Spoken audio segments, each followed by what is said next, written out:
Marcus Webb pushed his cleaning cart down the marble hallway of Sterling Financial Group, his footsteps echoing in the silence of the empty 42nd floor. It was nearly midnight, and most of the executives had long since gone home to their expensive apartments and comfortable lives. Marcus didn't mind the late shift. It meant he could be home when his daughter Lily woke up in the mornings, could make her breakfast and walk her to school before heading to bed himself. At 49, Marcus had made peace with his life. He'd been a janitor for 12 years now, ever since the factory closed and his wife Rachel left, unable to handle the financial strain and his inability to provide the life she'd imagined. Lily had been only 6 then. Now she was 18, a senior in high school, brilliant and kind, applying to colleges with scholarships because that was the only way she'd ever go. Everything Marcus did, he did for her. He was cleaning the executive conference room when he heard it sound so out of place in this temple of corporate power that it stopped him mid-motion. Someone was crying. Marcus set down his spray bottle and followed the sound to the corner office, the biggest one on the floor. The nameplate read Victoria Sterling, CEO. The door was slightly ajar, light spilling into the hallway. He should walk away. Executives didn't want janitors witnessing their vulnerable moments. But something in the sound of that crying raw, exhausted, desperate air made him pause. "Miss Sterling?" he called softly. "Are you all right?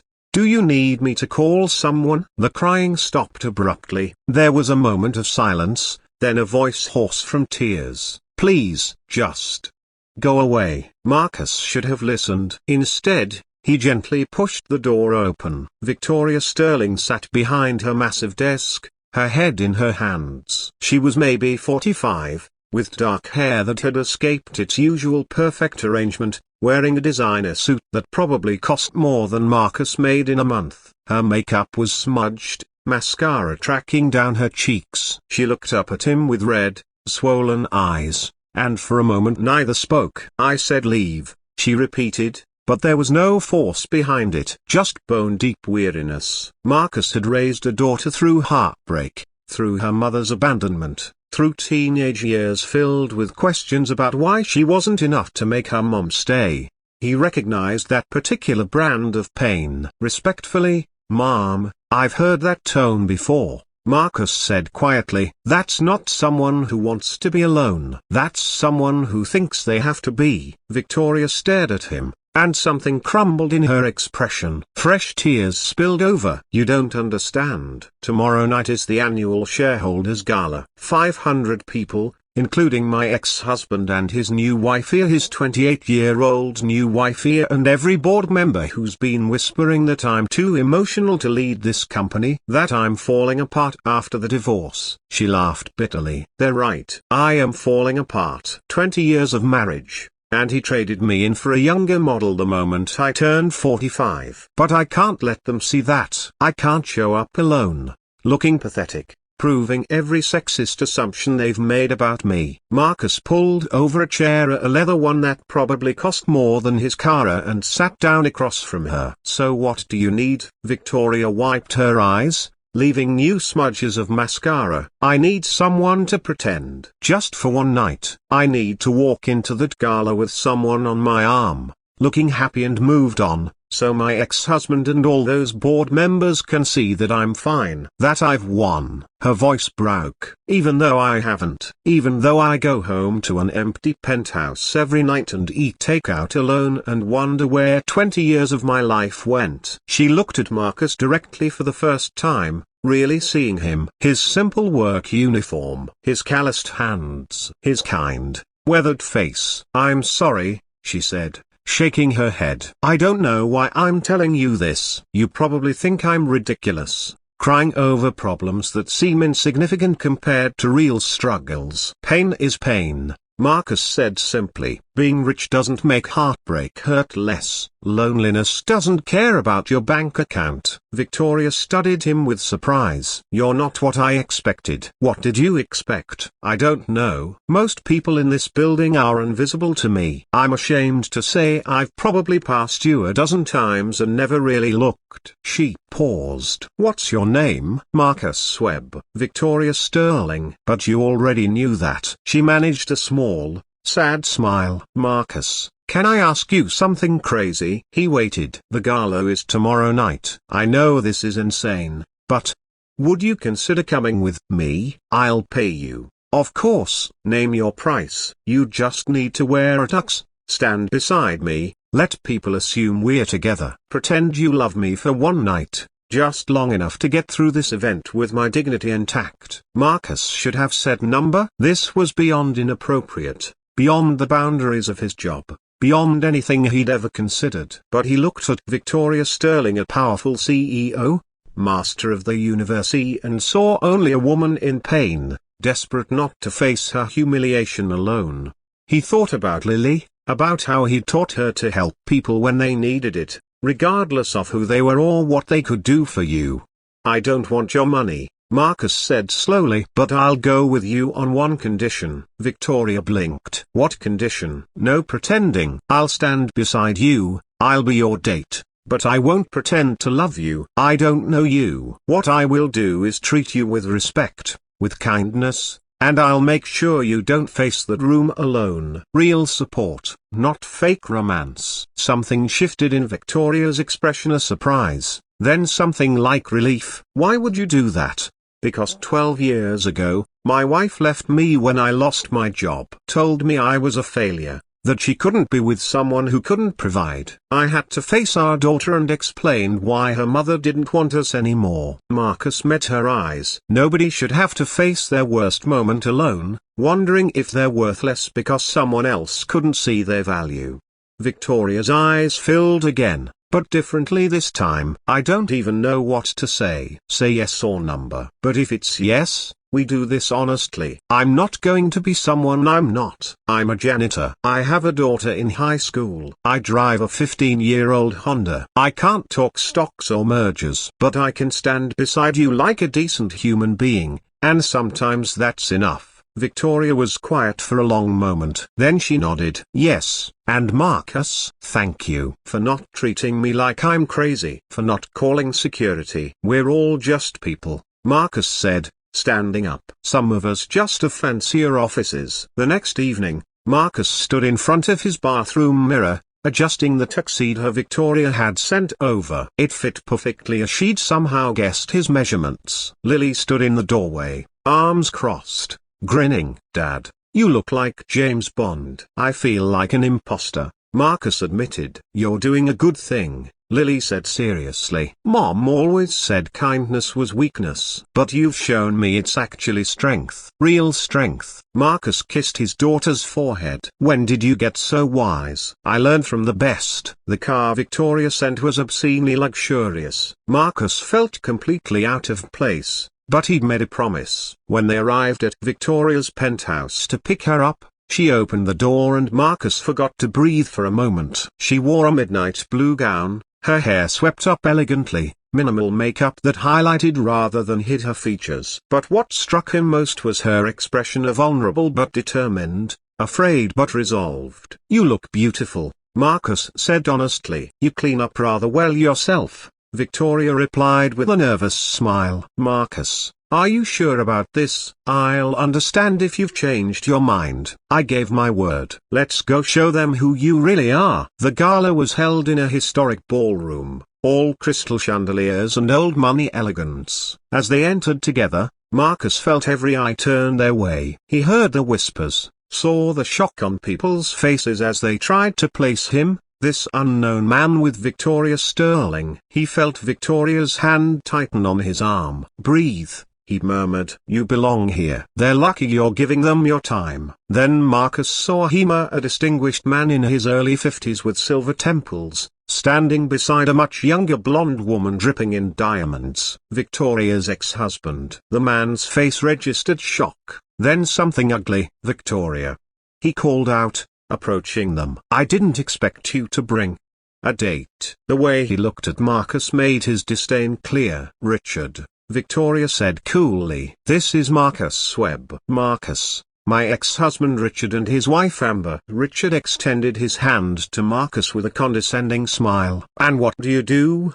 Marcus? This was the moment. Marcus could feel Victoria tense beside him. He could lie, could claim some impressive job title, could protect her from the embarrassment of showing up with the building's janitor. Instead, Marcus shook Richard's hand with a firm grip. I'm a janitor at Sterling Financial. Night shift. I clean your ex-wife's office. Actually, the shock on Richard's face was matched by the gasps from nearby guests who'd been listening. Victoria's hand trembled on his arm. But Marcus wasn't finished. He turned to Victoria, speaking loud enough for the gathering crowd to hear. I'm also a single father who raised a daughter on his own. I work hard, pay my bills, and taught my girl that a person's worth isn't measured by their job title or bank account. It's measured by their character, their kindness, and how they treat people when there's nothing to gain from it. He looked back at Richard. Your ex-wife was crying in her office last night. She was hurting, alone, and afraid. And in that moment, she wasn't a CEO or a millionaire. She was just a person who needed someone to see her. That's what I see: a strong, intelligent, decent woman who deserves better than being measured against someone half her age or judged by people who never bothered to know her. The ballroom had gone silent. Victoria stared at Marcus with tears streaming down her face. Richard's face had gone red. Victoria, this is absurd. You brought the janitor to humiliate me? No, Victoria said, her voice suddenly strong and clear. I brought a man who's shown me more genuine kindness in 24 hours than you did in 20 years. A man who sees people, really sees them, instead of treating them like possessions or status symbols. She turned to the room full of board members and shareholders, all watching with stunned expressions. You want to know if I'm fit to lead this company? Here's what I've learned. I've been so focused on profit margins and stock prices that I forgot the people who keep this company running. People like Marcus, who work night shifts so they can be there for their kids. People who I've walked past 1,000 times without seeing. She took Marcus's hand. That changes now. Because real leadership isn't about power or appearances. It's about recognizing value wherever you find it, in whatever form it takes. An older man stepped forward from the crowd. Marcus recognized him from photos as Gerald Chen, the chairman of the board. Instead of the disapproval Marcus expected, Gerald was smiling. Well said, Victoria. That's exactly the kind of leadership this company needs. He extended his hand to Marcus. Thank you, Mr. Webb, for reminding us all what really matters, and for your service to our company, visible or not. The tension broke. Other board members came forward, introducing themselves to Marcus with genuine warmth. Someone asked about Lily, her college plans. Marcus found himself in real conversations, not about cleaning schedules but about parenting, about values, about life. But it was Victoria's ex-husband's expression Marcus would remember most. Richard standing alone with his young wife, realizing perhaps that the trophy he'd sought was empty, while the woman he'd discarded had found something far more valuable, her own worth, reflected back in the eyes of someone who asked nothing from her but the chance to offer kindness.